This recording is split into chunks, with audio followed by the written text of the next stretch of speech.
Hey Bookrams! So I finished reading Harry Potter and the Philosopher's Stone today, so I thought I'd do a review on that. Now I was toying with the idea of not telling you what the story is about because you're probably quite familiar with it and kind of just launching into my opinions of the book, but I think for the sake of structure I'm going to give you like a brief outline of the storyline before I tell you what I thought of it. So yeah, basically it's about a character called Harry Potter who's an orphan and he lives with his aunt and uncle who aren't too fond of him, so he doesn't have a very pleasant life until his 11th birthday when someone comes up to him and says, oh, by the way, you're a wizard and you belong at this school called Hogwarts, which is the most famous school of witchcraft and wizardry. Now he also finds out that his parents were killed by a very powerful wizard, and therefore Harry is actually a very famous name in the wizardry world because this character called Voldemort actually tried to kill him as well while he was a baby, but he couldn't. So everybody knows who Harry Potter is. Now the first half of the book kind of sets up the storyline of sort of Hogwarts and the school and Harry settling in and making friends and all that sort of stuff. And the second half of the book is about his quest to find the Philosopher's Stone, which is kind of a stone that gives you immortal life. And originally he thought Snape had the stone, so he kind of tries to stop him from using it for his own uses.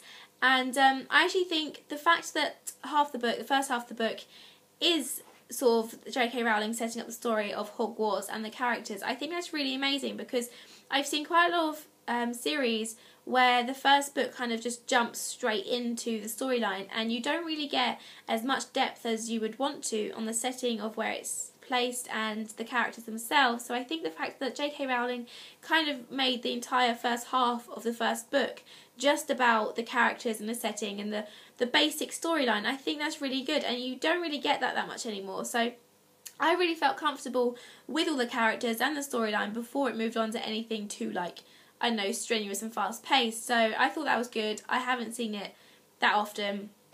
Another thing that I do like is the way that J.K. Rowling describes things and the words she uses.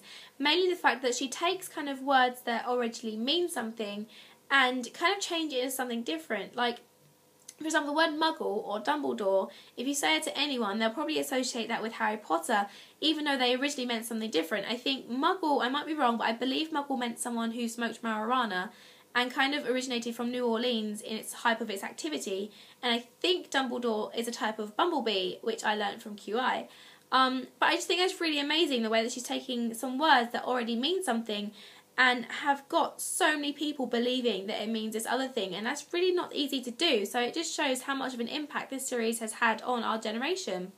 The other thing I'm going to say is the fact that she makes up words for like the spells, and rather than just saying, oh yeah, there's a spell for this, she kind of actually tells you the words of the spell, and it's not easy to make up a word and make it sound feasible, so kudos to her for that. Rather than just kind of making us imagine the spell, she actually tells us what it is, and I think that's great. Also at the end of the book is sort of like a riddle, and she actually writes that out rather than just saying that they had to figure out the riddle. And as a reader I appreciate that because it makes me feel like they've put more effort into writing the book, and so I enjoy reading the book more because I feel that it's actually something that they're proud of rather than something that they just threw together. So that's my opinion on the books. If you haven't already read Harry Potter, I definitely urge you to, but I'm probably the only person in the world who likes this sort of genre of books that hasn't read it. I guess I'm just the abnormality in the group, I don't know.